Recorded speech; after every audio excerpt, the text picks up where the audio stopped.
Nahmaduhu wa nasta'inuhu wa nastaghfiruh wa na'udzu billahi min syururi anfusina wa min sayyiati a'malina.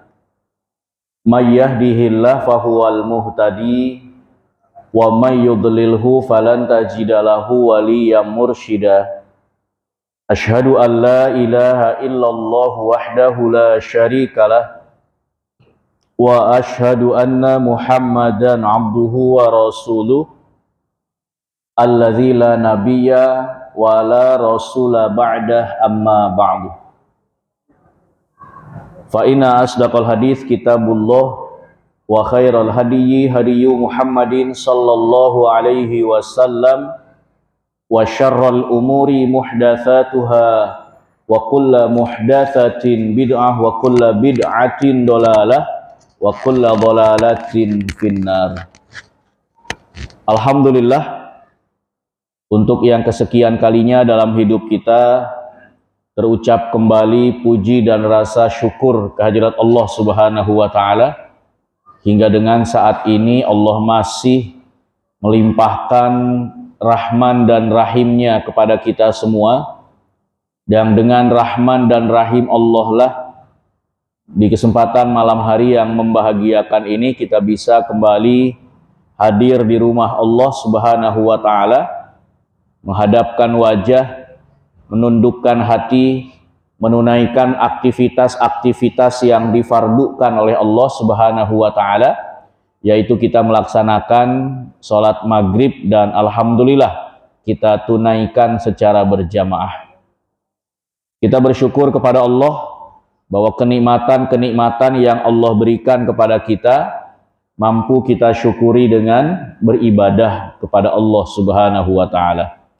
Maka harapan kita mudah-mudahan segala kenikmatan yang Allah titipkan kepada kita, Allah amanahkan kepada kita, akan senantiasa mampu kita tunaikan kenikmatan-kenikmatan itu sebagaimana kehendak sang pemberi nikmat Allah Subhanahu wa taala.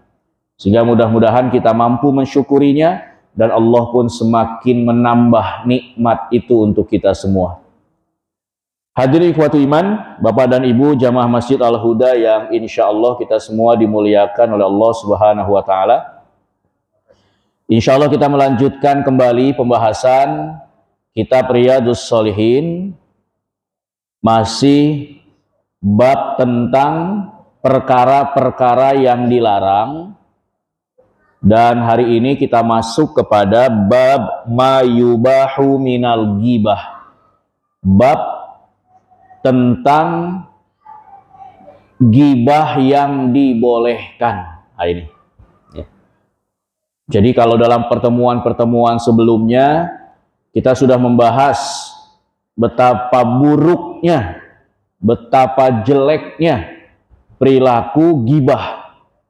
Bahkan di dalam Al-Quran Allah menganalogikannya, Allah membuat perumpamaannya itu dengan memakan bangkai saudara sendiri. Ya, ini untuk menunjukkan betapa buruknya ghibah itu. Sementara di tengah-tengah masyarakat kita justru perilaku seperti ini, ghibah ini dianggap sebagai sesuatu yang biasa, ya, dianggap sebagai sesuatu yang normal-normal saja, padahal itu adalah satu keburukan di hadapan Allah Subhanahu wa taala. Ikhwati iman yang dirahmati Allah Subhanahu wa taala, nah ternyata ada ghibah yang dibolehkan, ya. Walaupun nanti semua akan kembali kepada niat, ya. Jadi nggak bisa juga ketika ada sekelompok orang membicarakan keburukan orang lain, niatnya memang ingin membuka aib orang lain, tapi alih-alih disebut dengan, lah ini kan ghibah yang dibolehkan. Nah ya, maka jemaah yang dirahmati Allah, apa saja yang termasuk ke dalam kategori ghibah yang dibolehkan itu? Ini kalau dalam bahasa Arabnya, i'lam annal ghibah tubahu li ghardin sahihin syar'iyyin la yumkinul wusulu ilaihi illa biha wa huwa sittatu asbabin. ketahuilah annal gibah, bahwasanya gibah itu tubahu, dibolehkan, lighordin, karena satu tujuan, sohihin, yang benar, syar'iyyin, secara syar'i, la yumkinul wusulu ilaihi illa biha, yang tidak bisa diwujudkan kecuali dengan menyebut aib orang itu, ya. Jadi dalam pendahuluannya Imam An-Nawawi mengatakan bahwasanya gibah itu ada yang dibolehkan tapi dengan tujuan yang dibenarkan secara syar'i, secara aturan. Dan tidak mungkin kita menyebutkan gibah seseorang, atau tidak mungkin kita menyebutkan kekurangan seseorang ketika kita ingin mengambil satu pembelajaran, maka kita ya harus menyebutkan aib orang itu, gitu. Jadi nggak mungkin nggak bisa disebutkan, harus disebutkan. Wa huwa sittatu asbabin, dan ada 6 sebab. Ya, jadi ada 6 sebab, ada 6 bentuk gibah yang dibolehkan. Al-awwal, yang pertama, at-tazollum. At-tazollum yaitu mengadukan kezoliman.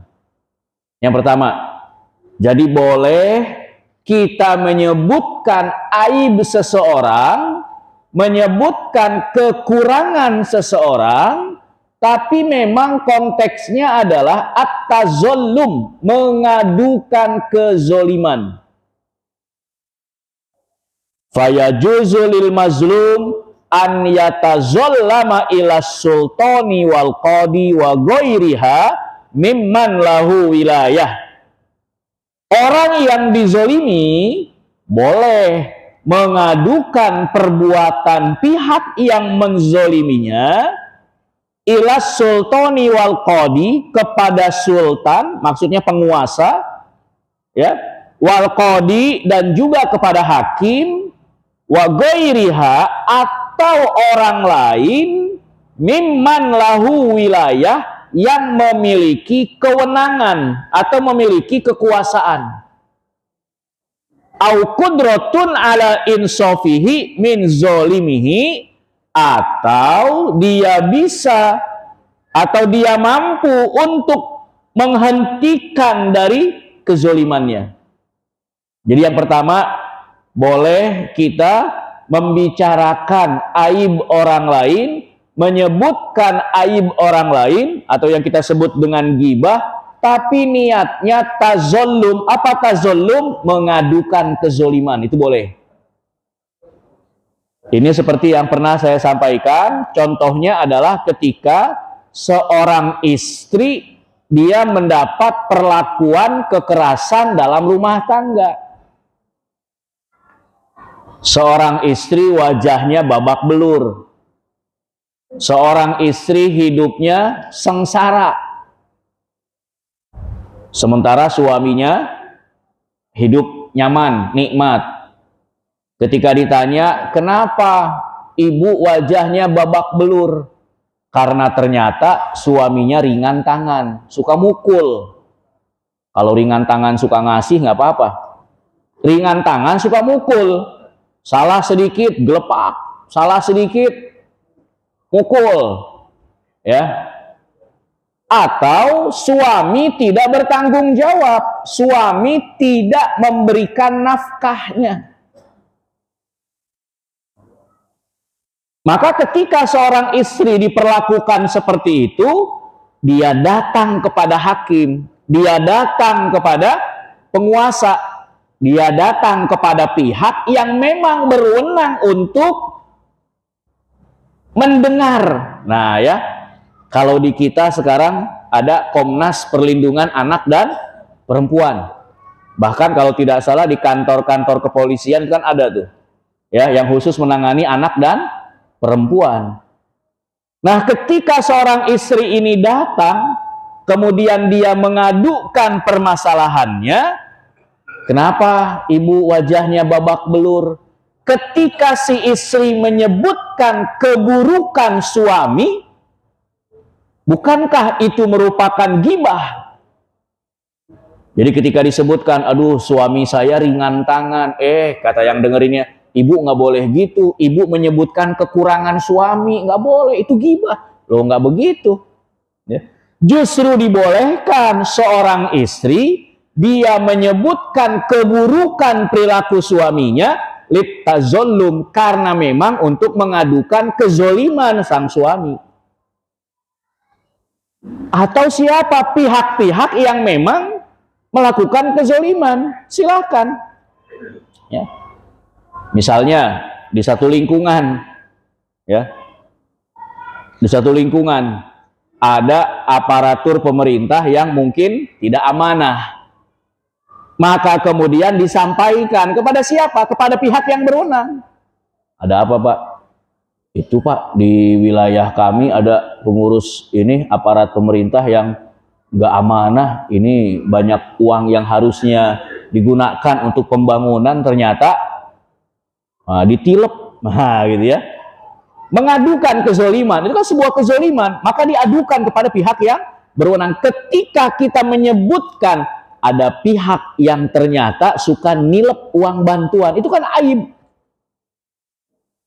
Tapi konteks orang ini mengadukan atau membicarakan aib seseorang, niatnya adalah littazallum, karena dia sudah berlaku zolim, maka ini dibolehkan. Ya. Jadi ini yang pertama, boleh kita membicarakan aib seseorang karena memang niat kita mengadukan kezoliman, itu boleh. Kemudian yang kedua, atsani, yang kedua, al-isti'anatu ala taghyiril munkari wa raddil 'asi ila shawab. Yang kedua adalah al-isti'anah ala taghyiril munkar, meminta bantuan untuk mengubah kemungkaran, wa raddil 'asi ila shawab, dan mengembalikan pelaku kemaksiatan kepada kebenaran. Fayaqulu liman yarju qudratahu ala izalatil munkar, maka seseorang itu berkata kepada orang yang mampu untuk menghilangkan kemungkaran, fulanun ya'malu kadza, si fulan melakukan perbuatan ini, ya, fazjurhu anhu wa nahwu dzalik, tolong dong dihentikan. Nah, jadi yang kedua adalah al-isti'anah ala taghyiril munkar, kita menyebutkan aib orang lain karena minta bantuan orang lain yang berwenang untuk merubah kemungkaran yang ada di hadapannya. Contoh, kita tahu lingkungan lagi nggak aman karena ada warga yang saya sering kali bilang sense of belongingnya tinggi, rasa memilikinya tinggi. Barang punya tetangga dianggap barang sendiri. Sendal yang ada di rumah orang dianggap sendal sendiri, jadi diambil. Itu sense of belongingnya tinggi, rasa memilikinya tinggi. Nah, ketika ada orang yang punya perilaku seperti ini dan berdampak kepada ketidaknyamanan dalam satu lingkungan, boleh kita sampaikan kepada pihak yang berwenang. Siapa? Ketua RT, ketua RW. Kepada siapa yang berwenang di situ? Keamanan, Kamtib. Ketika kita bilang, Bang, itu si Fulan sekarang ada di sini, jadi nggak aman kampung. Tolong dong diperhatikan kalau dia malam-malam keluar. Nah gitu. Ketika dia mengatakan bahwa si Fulan bikin kampung nggak aman, tolong dijaga kalau malam-malam dia keluar, diperhatikan kalau dia keluar. Berarti dia sudah menyebutkan aib seseorang. Tapi ketika dia menyebutkan aib seseorang dalam konteks minta bantuan, maka ini tidak terlarang. Padahal kalau kita bicara ghibah itu dosanya luar biasa. Tapi dalam konteks ini termasuk gibah yang dibolehkan. Jadi kalau kita ngelihat ada sesuatu yang nggak nyaman, ini kayaknya nih, ya, ini kayaknya sejak si fulan, walaupun kan kita suuzon nggak boleh, ya, tapi kalau indikasinya sudah ada, maka preventif tetap harus dilakukan. Maka ketika kita melihat, iya, beberapa kasus memang pas ada si fulan di sini, ya, ya udah kita lapor aja sama RT, lapor aja sama RW, lapor aja tuh sama Babinsa misalnya, sama Kamtibmas, dilaporkan, Bang, ini sejak ada si fulan kampung kita nggak aman, Bang, ya. Kenapa emang begini. Ketika kita menceritakan si fulan begini, itu membuka aib orang lain. Hukum asalnya membuka aib orang lain itu nggak boleh. Tapi ketika konteksnya adalah al-isti'anah, minta bantuan orang lain agar orang itu menghentikan perbuatan buruknya, maka ini dibolehkan, ya. Nah, jemaah yang dirahmati Allah Subhanahu wa taala, ini yang kedua, ya. Al-isti'anah yaitu minta bantuan agar dihilangkan dari keburukan orang lain.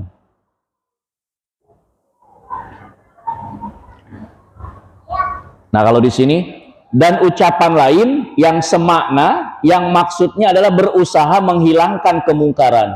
Bila maksudnya bukan untuk menghilangkan kemungkaran, maka hukumnya haram. Kembali kepada gibah tadi. Jadi kalau kita buka aib orang, ya, niatnya bukan untuk menghentikan kemungkaran, tapi niatnya memang ingin membuka aib orang itu, maka ini termasuk gibah yang diharamkan. Ya, maka semua dikembalikan kepada niatnya. Ya. Ngapain kita bicarakan aib orang lain? Untuk apa kita membuka aib orang lain? Nah, kalau kita punya niat membuka aib orang lain karena memang satu, tazolum, mengadukan kezoliman orang lain, atau yang kedua, niat kita adalah agar orang itu menghentikan kezoliman atau menghentikan perbuatan buruk seseorang, maka itu dibolehkan. Yang ketiga, Bapak Ibu yang dirahmati Allah, adalah al-istifta. As-salis al-istifta. Yang ketiga itu adalah meminta fatwa. Ya. Jadi yang ketiga, meminta fatwa. Fayaqulu lil mufti dzalamani abi au akhi au zauji au fulanun bikadza fahallahu dzalik. Nah, di sini. Misalnya seseorang berkata kepada seorang mufti, pemberi fatwa, bapakku, saudaraku, suamiku atau fulan menzolimiku dengan melakukan ini dan ini. Apakah dia memang boleh melakukannya? Nah, itu minta fatwa, minta pendapat. Ya. Pak, mohon maaf nih, saya mau ngadu. Kenapa? Saya minta pendapat. Suami saya, ya, kadang-kadang ngasih uangnya sedikit, lebih banyak ngasih sama keluarganya. Saya, istrinya, dikasih cuma sedikit, nggak cukup. Emangnya boleh kayak gitu, Pak? Nah, ketika seorang istri menyebutkan perilaku tidak baik dari sang suami, suami saya ngasih nafkah kepada saya sedikit, sementara kepada keluarganya jor-joran. Misalnya, Pak, Bu, emangnya boleh kayak begitu? Nah, ketika dia menyebutkan keburukan suaminya, tapi konteksnya minta fatwa, boleh nggak kayak begitu? Maka ini adalah gibah yang dibolehkan. Ya. Nah, ini kan konteksnya kalau kita lagi nanya pertanyaan, Ustaz, ini ada nih Ustaz, dalam sebuah keluarga, ya, misalnya keluarganya begini. Nah, itu kan disebutkan tuh. Tapi niatnya apa? Niatnya memang minta pendapat, bukan membongkar aib. Nah, ini beda tipis. Kalau niatnya membongkar aib, membuka aib, haram. Sama seperti memakan bangkai saudara. Tapi kalau niatnya memang meminta fatwa, minta pendapat, benar memang nanya, maka itu dibolehkan. Gibah yang dibolehkan. Termasuk hadirin ikhwatiman dirahmati Allah Subhanahu wa taala, ya, ketika ada seorang perempuan yang pernah saya sampaikan dilamar oleh seorang laki-laki, ngadu atau minta pendapat kepada Nabi, ya Rasulullah, saya dilamar oleh si fulan, pendapatmu bagaimana ya Rasulullah? Kata Rasul, jangan, dia laki-laki yang pelit, jangan mau. Nah, ketika dia menyebutkan laki-laki itu adalah orang yang pelit, karena minta fatwa, harus dikasih tahu, walaupun pahit, gitu ya. Putra putri, bapak ibu, sama mungkin yang putri, datang laki-laki seneng sama anak perempuan bapak ibu bilang sama kita, itu si abang lagi deket sama saya pak bu. Terus iya kayaknya seneng sama saya. Yang mana? Itu yang rambutnya agak cepak-cepak dikit. Nah gitu ya. Yang mana sih? Itu yang agak mancung. Oh yang suka nongkrong. Nah iya, ganteng sih ganteng, tapi nggak pernah sholat. Nah itu, ketika si bapak menyebutkan dia nggak pernah sholat, berarti kan membuka aib. Ya. Tapi konteksnya si anak minta pendapat, boleh atau enggak, minta fatwa lil iftita, boleh. Ya. Jadi kalau yang keempat, ya, yang ketiga, lil istifta, maka boleh. Tapi kalau nggak ada niat untuk itu, nggak boleh. Nanya mancing, biar aib-aib yang lain keluar, dosa itu. Nah, jemaah yang dirahmati Allah Subhanahu wa taala, berikutnya yang keempat, walaupun memang ya akan lebih baik ketika kita menyebutkan atau kita menyebutkan minta fatwa, ya, maka mungkin kita tidak menyebutkan nama si fulan misal. Ya kan, kalau dalam hadis-hadis Nabi Shallallahu alaihi wasallam ini biasanya disebut dengan rojulun au fulanun, ja'a rojulun sa'ala fulanun, ya, seorang bertanya kepada Nabi, seorang laki-laki bertanya. Ini bagian dari adab, maka tidak disebutkan, walaupun dalam riwayat yang lain atau dalam syarahnya ini kadang-kadang disebut namanya adalah si fulan gitu ya, tapi dalam hadisnya tidak disebutkan.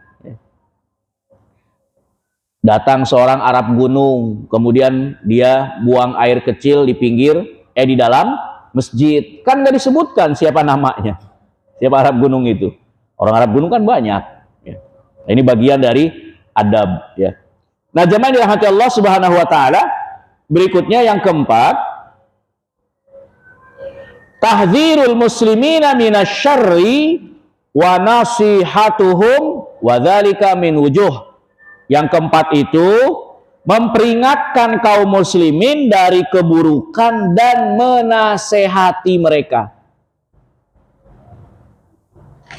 Kemudian di sini disebutkan wadzalika min wujuh, maka di sini ada beberapa bentuk. Jadi yang keempat itu adalah memperingatkan kaum muslimin dari keburukan. Yang pertama, menceritakan kekurangan para rawi hadis dan para saksi. Ini boleh berdasarkan ijma kaum muslimin, bahkan wajib karena adanya keperluan. Jadi ketika misalnya disebutkan ada hadisnya doif, hadisnya lemah. Kenapa hadisnya lemah? Ya kan nggak bisa kita berlandaskan kepada hadis A. Ternyata setelah diliti hadisnya doif, nggak bisa dipakai. Kenapa hadisnya doif? Ya pokoknya doif. Nah, kenapa doif? Ya doif aja, nggak bisa. Kenapa doif? Karena ada seorang rawi, seorang wartawan hadis yang ternyata dia buruk hafalannya, su'ul hifzi, buruk hafalannya. Ketika dituliskan atau dijelaskan bahwa rawi atau wartawan hadis itu buruk hafalan, berarti membuka aib. Tapi kalau nggak disebutkan su'ul hifzi, akan banyak orang yang terkecoh. Kenapa? Karena bisa jadi orang ini, si pewarta hadis ini, bukan hanya meriwayatkan satu hadis, tapi banyak hadis. Bisa jadi seperti itu.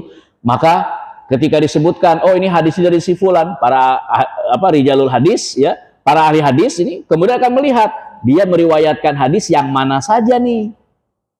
Oh, hadis A, hadis B, hadis C, hadis D, dan seterusnya. Ada banyak hadis. Akhirnya, kalau ada hadis dari si fulan, maka orang ini, rawi hadis, pewarta hadis ini adalah orang yang buruk hafalannya. Walaupun kadang-kadang nanti dianalisa lagi. Dia buruk hafalan itu sejak kapan? Ya. Kan seperti masalah, dalam masalah ibadah misalnya, ya ada orang yang pikun. Orang pikun itu kan nggak dari muda. Pikun itu kalau sudah tua. Nah, ketika disebutkan si fulan rawi ini pikun, berarti dia menyebutkan aib. Tapi dalam konteks ini dibolehkan. Karena agar orang jangan terkecoh. Nah, dalam konteks hadis, kemudian dilihat lagi, orang pikun tuh nggak dari muda. Pikun itu biasanya sudah tua. Dicek lagi, ini pikunnya dari kapan? Hadis yang diriwayatkan oleh orang ini, oleh si rawi, apakah ketika dia sudah pikun atau sebelum pikun? Nah gitu. Kalau ternyata diteliti lagi, oh hadis ini diriwayatkan oleh si rawi, oleh rawi ini ketika belum pikun, berarti hadisnya bisa diterima. Kalau ternyata, oh ini mah diriwayatkan ketika dia sudah tua, kemungkinan sudah pikun, maka sudah tinggalkan. Jelimet memang Pak, ya bicara masalah hadis, tapi ketekunan itu yang luar biasa. Kadang kita melihat hasilnya saja, hadis ini doif, ya rawinya buruk hafalan, rawinya terkenal suka bohong. Nah, ketika menyebutkan si rawi kazab, tukang bohong, itu kan berarti membuka aib. Tapi kalau nggak disebutkan, ini bahaya, gitu ya. Ada informasi seliweran di tengah-tengah kita, di media sosial, di handphone masuk, ya ada berita. Ketika dilihat sumbernya dari mana, oh dari ada sumber berita, misalnya ada kantor berita. Begitu dilihat dari mana, kantor berita A, alah kantor berita A mah abal-abal, ya rawinya atau pewarta hadisnya, wartawan hadisnya suka ngarang. Nah gitu ya. Kalau kita tahu seperti itu, maka tinggalkan. Nah, ketika dia menyebutkan, wah dia mah wartawannya wartawan yang kalau ada duit beritanya bagus, misalnya. Ketika menyebutkan itu, konteksnya bukan untuk menjelek-jelekan, tapi menghindarkan orang lain agar kalau nerima berita dari dia hati-hati, gitu. Nah, itu konteksnya. Maka niatnya harus diperhatikan, ya. Jadi ini bagian yang keempat, memperingatkan kaum muslimin dari keburukan dan menasehati mereka. Dari konteks yang pertama, menceritakan kekurangan para rawi, ya, para rawi hadis. Dan yang kedua, musyawarah saat hendak menjalin hubungan pernikahan dengan seseorang, kerjasama, menitipkan, melakukan transaksi dengannya atau selainnya, atau bertetangga dengannya. Pihak yang dimintai pendapat tidak boleh menyembunyikan keadaannya, tapi dia harus menyebutkan keburukannya dengan tujuan memberi nasihat. Perjanjian sama siapa? Sama seseorang. Begitu tahu, itu kamu bikin kerjasama, ada dia ke rumah, iya. Ngapain? Bikin perjanjian, jual beli mobil, aduh. Hati-hati, mobilnya banyak yang bodong. Nah, ketika kita menyebutkan hati-hati, dia itu mobilnya banyak yang bodong. Banyak mobil nggak pakai surat. Hati-hati, bener nggak? Nah, ketika kita menyebutkan itu, kalau niatnya menghindarkan teman kita dari keburukan orang itu, maka boleh. Tapi kalau niat kita supaya teman kita justru beli mobilnya sama kita, membongkar aib, ini yang nggak boleh. Ya. Wah, dia tukang bohong. Mobil dibilang bagus, padahal udah hancur. Udah sama saya aja. Nah, ketika dia membongkar aib itu, tujuannya bukan tujuan menghindarkan orang dari keburukan orang itu. Ya. Nah, itu cuma dirahmati Allah Subhanahu Wa Taala. Jadi ketika menjalin perjanjian, penting juga minta pendapat. Ya, mau ngapain? Ini mau bangun masjid. Siapa kontraktornya? Si Fulan. Wah, yang saya dengar dia nggak bagus kerjanya. Ya, kadang-kadang barang bahan bakunya nggak bagus, yang murah-murah, harganya mahal.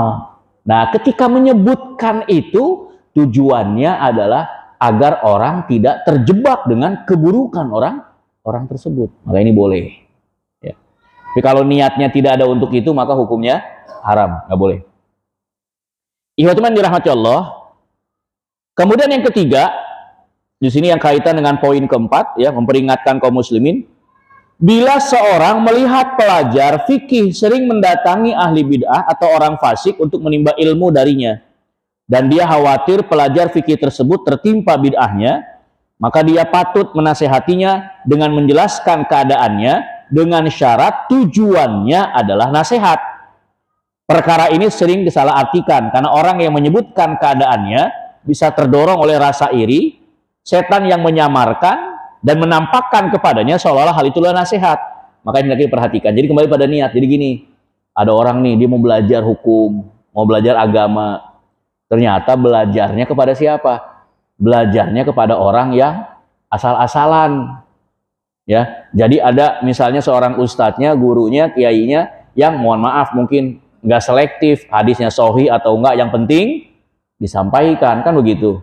Kita tahu, ya, maka kita kasih tahu kalau ngaji yang benar, jangan asal ngaji, ya. Kalau pengajian di situ, mohon maaf, nggak selektif, kadang-kadang hadis yang doif disampaikan, ya, ibadahnya mohon maaf nggak sesuai dengan apa yang dicontohkan oleh Rasul. Kan kita ibadah harus sesuai contoh Rasulullah. Nah, niat kita memang menghindarkan si anak yang mau belajar supaya tidak terjerumus kepada perbuatan-perbuatan yang justru nggak jelas. Tapi kalau niatnya supaya orang itu belajar sama kita dan meninggalkan si guru tadi yang katakanlah tidak sepaham, ya, maka ini tentu saja berarti membuka aib orang lain. Ini makanya kembalikan lagi kepada niatnya, ya. Karena terkadang ini suka jadi selorohan, ya. Beda pendapat, beda pendapatan, akhirnya saling menjelek-jelekan. Nah, gitu ya. Beda pendapat saja. Wah, jangan sama dia ilmunya nggak seberapa. Itu bahaya itu, ya. Ngaji, ya. Dapat ilmunya dari siapa? Dari si fulan. Ilmunya mah cetek dia, baru belajar. Nah, itu hati-hati. Itu merendahkan orang lain, ya. Jadi beda pendapat, beda pendapatan aja kadang suka saling menjelekan gitu ya. Nah, jemaah yang dirahmati Allah Subhanahu wa taala, jadi tadi kalau memang niat kita agar orang itu diselamatkan, ya, ngajinya jangan ke situ, itu mah enggak, ya, kadang-kadang yang doif juga dipakai. Kita kan kalau ibadah hadisnya harus yang sahih, ya. Enggak bisa kalau kita ibadah pakai dalil yang enggak jelas gitu. Oh gitu Pak. Iya, tapi niat kita memang mengajak orang itu untuk kembali ke jalan yang Al-Quran dan As-Sunnah, ya, bukan dalam konteks yang lain, bukan, tapi memang mengembalikan orang itu agar dia menuntut agama atau mempelajari agama berdasarkan Al-Quran dan As-Sunnah. Kemudian yang keempat, masih dalam konteks memperingatkan kaum muslimin, seseorang diserahi wewenang namun dia tidak menjalankannya sebagaimana mestinya.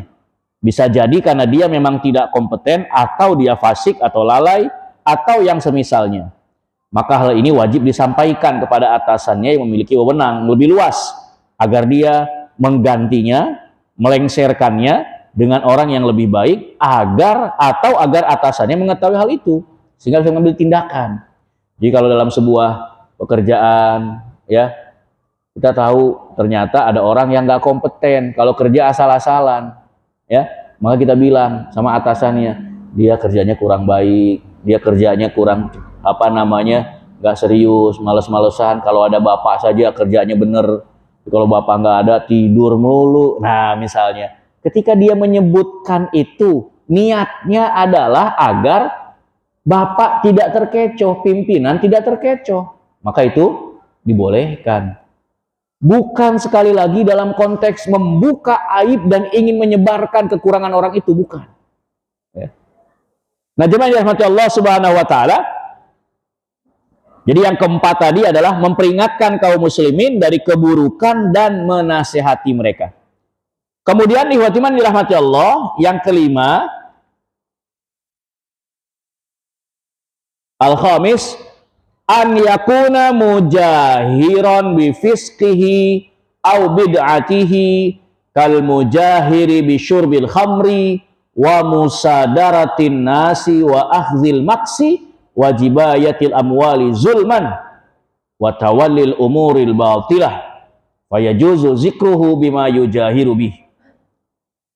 Yang kelima, seseorang yang berbuat kefasikan atau bid'ah secara terbuka. Jadi dia bangga berbuat dosanya, bangga atau terang-terangan. Seperti orang yang minum homer terang-terangan, memaksa masyarakat, kemudian pungli, ngambil harta mereka secara zolim, dan melakukan hal-hal yang batil. Maka boleh menyebut perbuatan yang dilakukannya secara terang-terangan, namun haram menyebut aibnya yang lain, kecuali ada sebab lain yang membolehkan menyebutkan dari sebab-sebab yang telah dijelaskan. Jadi gini, orang jelas nih, dia pemabuk, bandar narkoba, mohon maaf, ya, dia maling misalnya. Disebutkan, oh dia bandar narkoba, nah, oh dia maling, oh itu yang suka mabuk, nah itu boleh. Kalau memang dia jelas-jelasan. Tapi tidak boleh kemudian menyebut aib yang lain. Karena memang sedang fokus kepada masalah yang dia jelas kefasikannya. Gitu. Jadi kalau orang bilang jangan ngerembet ke yang lain. Kadang kalau sudah bicara keburukan orang, niatnya memang ingin menghindarkan orang dari keburukan orang itu. Tapi ngerembet kepada yang lain. Akhirnya keluarganya lah diungkit yang gak ada kaitannya. Anaknya lah kemudian dikait-kaitan yang sebenarnya gak ada kaitannya. Akhirnya dari yang tadinya boleh, akhirnya perkara-perkara lain yang tidak terkait, tapi itu menjadi aib, akhirnya menjadi sesuatu yang haram. Gitu. Ya. Maka jemaah yang dirahmati Allah, sekali lagi, hati-hati berkaitan dengan gibah ini. Kemudian yang keenam, gibah yang dibolehkan itu adalah at-ta'rif. Sesuatu yang memang sudah menjadi gelar. Panggilan. Fa idza kana al-insanu ma'rufan bil laqab kal a'mash wal a'raj wal asum wal a'ma wal ahwal wa ghairihim jaza ta'rifuhum bidzalik wa yahrumu itlaquhu ala jihati tanqis walau amkana ta'rifuhu bi ghairi dzalika kana aula. Ikhwan dirahmati Allah, yang keenam di sini menyebut gelar seseorang, at-ta'rif, sesuatu yang memang sudah melekat pada diri orang itu. Bila seseorang dikenal dengan sebuah julukan, wah dia mah Rabun, terus sama si Rabun, apa kalau Rabun di sini ya? Ya, Rabun dia mah, si Pincang, ya, si Tuli, si Buta, si Juling, Jereng gitu ya. Dan yang lainnya, maka boleh menyebutkan dengan julukan tersebut. Namun haram memakai julukan tersebut bila maksudnya menghina. Ya. Jadi kalau kita menyebut, jadi kalau misalnya memang dia sudah dikenal dengan julukan itu dan orang itu nyaman dengan julukan itu boleh. Tapi kalau kita menyebutkan julukan itu tapi niatnya menghina, ini gibah. Ya. Saya ada murid udah lulus, ya, orangnya aktif. Nah kalau belajar di kelas paling susah. Tapi giliran di lapangan, wah mantep. Makanya setiap anak itu berbeda, Pak. Kadang disuruh belajar susah banget. Tapi giliran di lapangan ketika dia diminta, tolong bikinin ini, wah dia gesit. Berarti memang bakatnya di situ. Maka kalau dia belajar susah, biarin. Karena nggak semua anak semua bisa menguasai gitu. Dia aktif. Kemudian ketika kemarin ada pelatihan penanganan bencana di sekolah kami di pesantren, saya bilang ada alumni sini yang sekarang aktif di Badan Penanggulangan Bencana. Siapa? Kita sebutkan nama aslinya. Kita sebutkan nama aslinya. Sebut misalnya si Fulan. Si Fulan. Dia bengong tuh. Fulan, oh iya. Tapi kalau kami lebih kenal manggilnya si Black. Kenapa sih? Karena kulitnya hitam. Ya. Kami lebih kenal kalau disebut nama aslinya si Fulan, dia bengong. Fulan, ya ada sih, tapi kami manggilnya si Black. Oh iya bener memang. Gitu ya. Dan ketika saya bilang sama alumni itu, karena saya punya nomor handphonenya kan komunikasi terus, nih ada pimpinan ente nih. Oh iya, terus saya bilang, Ustaz sebutin nama kamu, dia agak lama nginget-nginget nih. Oh iya Ustaz, saya memang disebutnya si Black di sini kayak gitu ya. Jadi lebih terkenal dengan panggilan seperti itu. Kalau dia nyaman, maka silahkan. Tapi ketika kita menyebut itu dengan maksud menghina, haram hukumnya. Umpama nih, mohon maaf, ada orang yang mohon maaf ya, matanya nggak simetris atau matanya sebelah, picek, ya. Wah, mohon maaf, misalnya ada, sekali mohon maaf Pak, misalnya namanya siapa ya? Agus, misalnya mohon maaf ya, Pak, maaf. Agus itu Agus picek, nah gitu ya. Siapa itu? Wawan Jereng misalnya. Kalau dia nyaman silahkan. Tapi ketika kita bilang dasar Wawan Jereng lo, nah menghina, itu haram. Walaupun memang dia Jereng dan dia dipanggilnya Wawan Jereng, tapi ketika itu untuk merendahkan, menghina, haram hukumnya. Nah itu Pak, Bu, ya. Jadi ini merupakan gibah-gibah yang dibolehkan, ya. Ini dalam kitab Riyadhus Shalihin yang ditulis oleh Imam An-Nawawi. Jadi yang pertama, gibah yang dibolehkan itu adalah at-tazallum, mengadukan kezoliman. Silahkan, ya. Kepada siapa? Kepada pihak yang memang berwenang untuk itu, ya.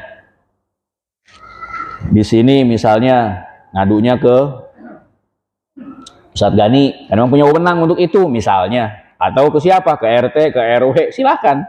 At-tazallum, mengadukan kezoliman. Yang kedua adalah meminta bantuan, al-isti'anah, minta bantuan untuk mengubah kemungkaran. Kampung udah nggak aman, kita tahu siapa pelakunya, tidak menuduh, tapi memang sudah jelas, kita nggak bisa ngerubah itu. Kita bilang kepada orang lain, kita bilang kepada Pak RT, kita bilang kepada keamanan, tolong dong si Fulan nih, ya diawasi, kampung kita udah nggak aman sejak ada si Fulan. Tapi memang kita punya bukti, itu boleh. Niatnya adalah agar orang itu, nah ya, mengawasi orang yang membuat tidak nyaman. Kemudian yang ketiga, al-istifta, minta fatwa, minta pendapat, itu boleh dengan menyebutkan aibnya. Yang keempat, memperingatkan kaum muslimin dari keburukan dan menasehati mereka. Kemudian yang kelima, seseorang berbuat kefasikan atau bid'ah secara terbuka, orang yang memang dia melakukan kemaksiatan secara terang-terangan, ya. Orang memang sudah terang-terangan berani, ya, mabuk, kemudian narkoba, sudah berani, boleh, ya, disebutkan keburukannya. Kemudian yang keenam adalah menyebutkan gelar seseorang karena memang dia sudah dikenal dengan gelar tersebut, ya. Tapi kalau kemudian kita menyebutkan gelar itu niatnya untuk merendahkan, maka hukumnya haram, tidak boleh. Nah, jemaah dirahmati Allah, masuk waktu Isya, ya. Saya pikir cukup ya, Ustaz Gani. Cukupkan sampai sini pertemuan kita. Insya Allah kita lanjut lagi dalam pembahasan berikutnya di hari Ahad pekan yang pertama, insya Allah sebagaimana biasa. Ahad subuh pekan yang pertama. Demikian. Mudah-mudahan Allah jauhkan kita dari perilaku gibah ini, karena memang sesuatu yang haram, ya. Dan Allah berikan kemudahan kepada kita untuk senantiasa menjaga lisan dan hati kita. Demikian, subhanakallahumma bihamdika asyhadu an la ilaha illa anta astaghfiruka wa atubu ilaik. Walhamdulillahirabbil alamin. Wassalamualaikum warahmatullahi wabarakatuh.